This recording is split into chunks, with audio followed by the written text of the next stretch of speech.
नमस्कार, मैं आपके साथ सचिन और आधा दिन पूरी खबर में आपका बहुत स्वागत है। नमस्कार, मैं हूं सनी गंगा सागर आपके साथ में। तो देखिए, दिग्गज अभिनेता धर्मेंद्र का निधन हो गया है। ये बेहद दुखद खबर मुंबई से आई है। 89 साल की उम्र में अंतिम सांस ली है धर्मेंद्र जी ने और दोपहर अपने घर पर ही उन्होंने अंतिम सांस ली। आज विले पार्ले शमशान भूमि में उनका अंतिम संस्कार किया गया है, जिसमें सलमान खान, संजय दत्त, अमिताभ बच्चन, आमिर खान और कई सेलेब्स मौजूद रहे। सोमवार को अभिनेता धर्मेंद्र पंचतत्व में विलीन हो गए। बेटे सनी देओल ने धर्मेंद्र को मुखाग्नि दी। आपको बता दें कि अभिनेता धर्मेंद्र लंबे समय से अस्वस्थ थे। कुछ दिनों पहले उन्हें अस्पताल में भर्ती भी कराया गया था, जहां इलाज के बाद परिजन उन्हें घर ले गए। तो देखिए, पिछले हफ्ते ही एक खबर आई थी जो कि भ्रामक खबर थी और उस वक्त परिजनों ने खंडन किया था कि उनकी तबीयत ठीक है, पहले से बेहतर है और उसके बाद वो घर लेकर गए। लेकिन शायद ये आज का जो दिन था उनके लिए अच्छा नहीं था, क्योंकि कुदरत को कुछ और ही मंजूर था। आज ये खबर आई जिसके बाद ना सिर्फ फिल्म जगत बल्कि आम लोगों में भी शोक की लहर है। इस खबर के बाद से सभी ने नम आंखों से उन्हें याद किया, श्रद्धा सुमन अर्पित किए और लगातार सोशल मीडिया पर भी उन्हें श्रद्धांजलि देने का जो सिलसिला है वो चल पड़ा है। तो 8 दिसंबर 1935 को पंजाब के लुधियाना के सहानेवाला गांव में उनका जन्म हुआ। उसके बाद वो मुंबई गए। फिल्म फेयर की जो मैगजीन थी उसका अवार्ड उन्होंने जीता था और धीरे धीरे फिल्म इंडस्ट्री में उन्होंने शुरुआत की और देखते ही देखते अपनी एक ऐसी अमिट छाप छोड़ी कि आज भी लोगों के दिलों में वो उसी तरह से मौजूद है जैसे वो पहले हुआ करते थे। तो लगभग 300 फिल्में धर्मेंद्र ने अपने करियर के दौरान की और बतौर एक्टर, बतौर प्रोड्यूसर, बतौर राजनेता भी उन्होंने अपने इस जीवन में अलग अलग भूमिकाएं निभाई। हेमा मालिनी से शादी की, इसके पहले भी उनकी एक शादी हुई थी, ये दूसरी शादी थी। और ना सिर्फ अपने व्यक्तिगत जीवन के लिए बल्कि अपने अभिनय के लिए भी, अपने बर्ताव के लिए, डाउन टू अर्थ जो उनका व्यवहार था, जमीन से जुड़ी हुई जो शख्सियत थी, उसके लिए उनकी एक अलग पहचान बनी।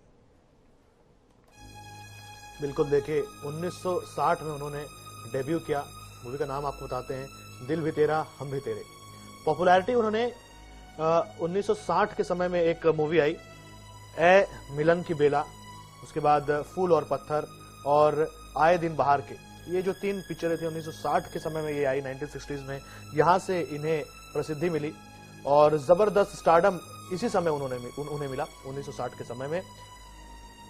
बिल्कुल, और 1970 जब आया तब उनका एक ऐसा एक व्यक्तित्व बन गया था, ऐसी पहचान बन गई थी कि 1970 के दौर में एक साल में 9 हिट फिल्में उन्होंने दी। एक वक्त वो था जब राजेश खन्ना लगातार 15 हिट फिल्में देकर सुपरस्टार थे, तो वही दूसरी तरफ धर्मेंद्र का अपना एक अलग दौर था और उनकी अपनी अलग पहचान थी। हीमैन के तौर पर लोग उनको जानने लगे, चाहे शोले का उनका अंदाज हो, चुपके चुपके की बावर्ची का जो रोल हो, अपने सत्यकाम, इस तरह की जो फिल्में उन्होंने की है, ड्रीम गर्ल, ये वो फिल्में रही है जो बहुत ही कल्ट फिल्में रही है, यादगार फिल्में रही है।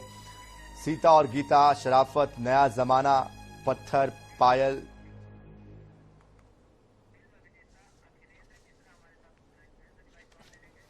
और इस बीच हमारे साथ फिल्म अभिनेता अखिलेंद्र जी जुड़ चुके हैं। अखिलेंद्र जी, किस तरह से याद करेंगे धर्मेंद्र जी को, कैसे उन्हें श्रद्धा सुमन अर्पित करेंगे? भावभीनी श्रद्धांजलि देता हूं मैं उनको। और हम तो बचपन से ही देखते हुए बड़े हुए हैं धर्मपाल जी को, उनकी पर्सनालिटी को, उनके व्यक्तित्व को, और बहुत ही नेचुरल एक्टर थे। कोई उनकी एक्टिंग में मेथड नहीं, कोई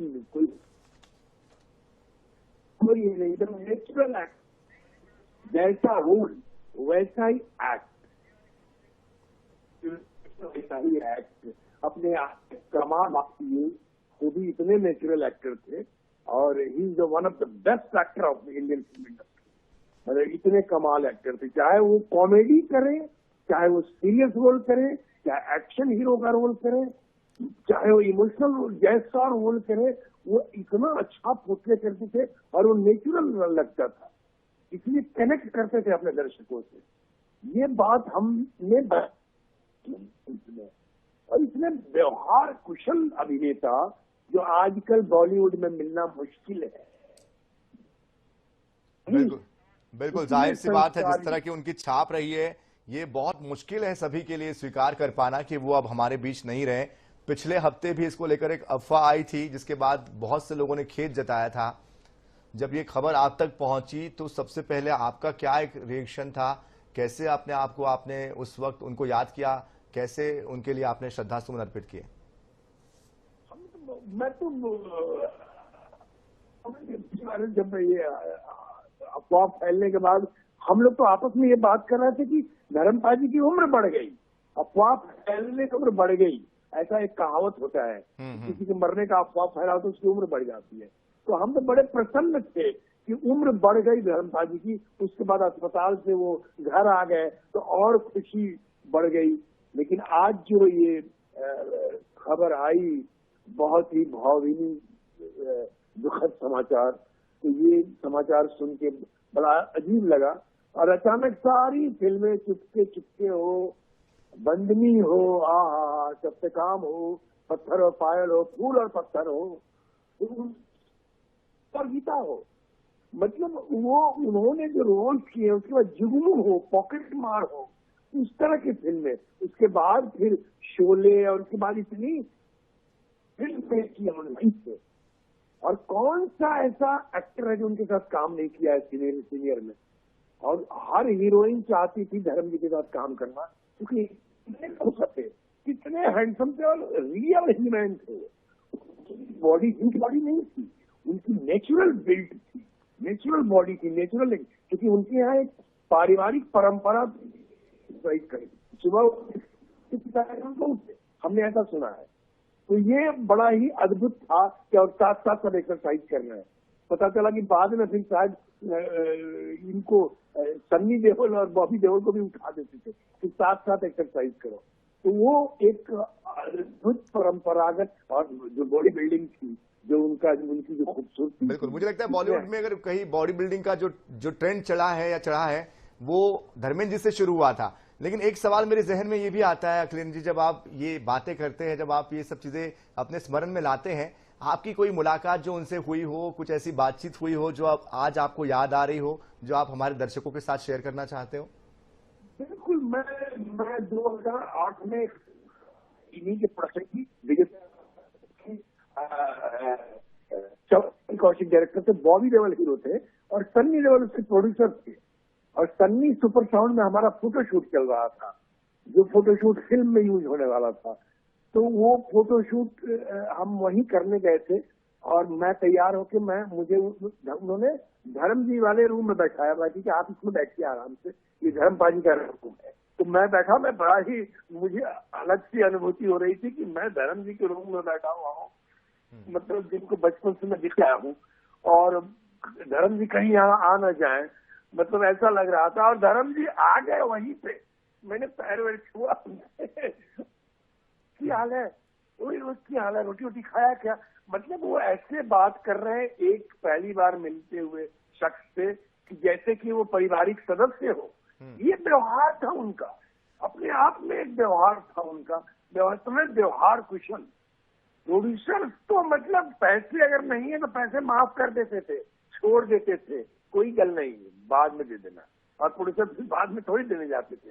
उनकी गाड़ी निकलने वाली है, कोई आ गया गाड़ी खरीदने, इंडस्ट्री का ही आदमी है तो गाड़ी ऐसे ही दे देते थे। वो इस तरह के व्यवहार था उनका। वो अपने आप में